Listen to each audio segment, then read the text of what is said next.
இந்தியாவில் உள்ள ஒருவருக்கு குரங்கம்மை தொற்று உறுதி செய்யப்பட்டுள்ளதாக தகவல் வெளியாகியுள்ளது. குரங்கம்மை தொற்று பாதிக்கப்பட்டவர் தனிமைப்படுத்தப்பட்டு மருத்துவ கண்காணிப்பில் உள்ளதாகவும் மத்திய அரசு தகவலை வெளியிட்டுள்ளது. நாமக்கல் மாவட்டத்தில் முட்டை ஒன்றின் பண்ணை கொள்முதல் விலை 5 காசுகள் உயர்ந்து 5.5 ரூபாய்க்கு விற்பனை செய்யப்பட்டு வருகிறது. முட்டையின் நுகர்வு மற்றும் விற்பனை அதிகரித்துள்ளதால் விலை அதிகரித்துள்ளதாக பண்ணையாளர்கள் தெரிவித்துள்ளனர். கோவையில் விநாயகர் சதுர்த்தி விழாவையொட்டி இஸ்லாமிய மக்கள் உற்சாகமாக கொண்டாடினர். பொள்ளாச்சி மாட்டுச்சந்தை அருகே விநாயகர் சிலைகளுடன் ஊர்வலமாக சென்ற அவர்களை அப்பகுதியைச் சேர்ந்த பொதுமக்கள் உற்சாகமாக வரவேற்றனர். நெல்லை மாவட்டம் ஆத்தூர்குறிச்சியில் 3 வயது ஆண் குழந்தை கொலை செய்யப்பட்ட சம்பவத்தில் தடயவியல் நிபுணர்கள் ஆய்வு செய்து வருகின்றனர்.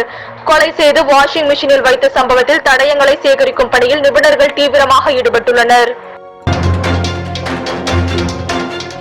திருப்பூர் மாவட்டம் மடத்துக்குளத்தில் விநாயகர் சிலைகள் கரைக்கப்பட்டது. தமிழகத்தில் கடந்த 7ஆம் தேதி முதல் விநாயகர் சதுர்த்தி வெகு விமர்சையாக கொண்டாடப்பட்டு வருகிறது. இதையடுத்து நேற்று முதல் விநாயகர் சிலைகள் கரைக்கப்பட்டு வருகிறது.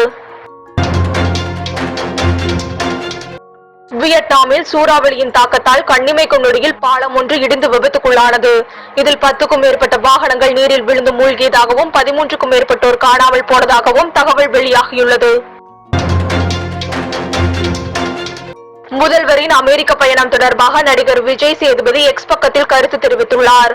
முதல்வருக்கு அமெரிக்க வாழ் தமிழர்கள் உற்சாக வரவேற்பு அளித்த செய்தியை கேட்டு மகிழ்ச்சி அடைந்ததாக அவர் குறிப்பிட்டுள்ளார்.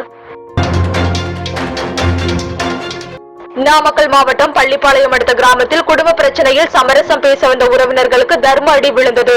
கடன் பிரச்சனையால் கணவர் கஜேந்திரனை பிரிந்து மனைவி மலர் பெற்றோர் வீட்டில் வசித்து வந்துள்ளார். சமரசம் பேச வந்த கஜேந்திரன் மற்றும் சித்தப்பா மீது மலரின் சகோதரர் விக்னேஸ்வரன் தாக்குதல் நடத்தியதாக புகார் அளிக்கப்பட்டுள்ளது.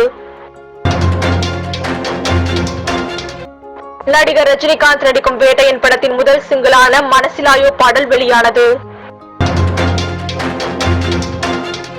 குரங்கம்மை தொடர்பான முன்னெச்சரிக்கை நடவடிக்கைகளை மேற்கொள்ள அனைத்து மாநிலங்களுக்கும் மத்திய அரசு உத்தரவிட்டுள்ளது. மாவட்ட மருத்துவமனைகளில் தனிமைப்படுத்தும் வசதிகள், தேவையான மருத்துவ உபகரணங்கள் போதுமானதாக உள்ளதா என்பதை சுகாதாரத்துறை அதிகாரிகள் ஆய்வு செய்ய உத்தரவிடப்பட்டுள்ளது.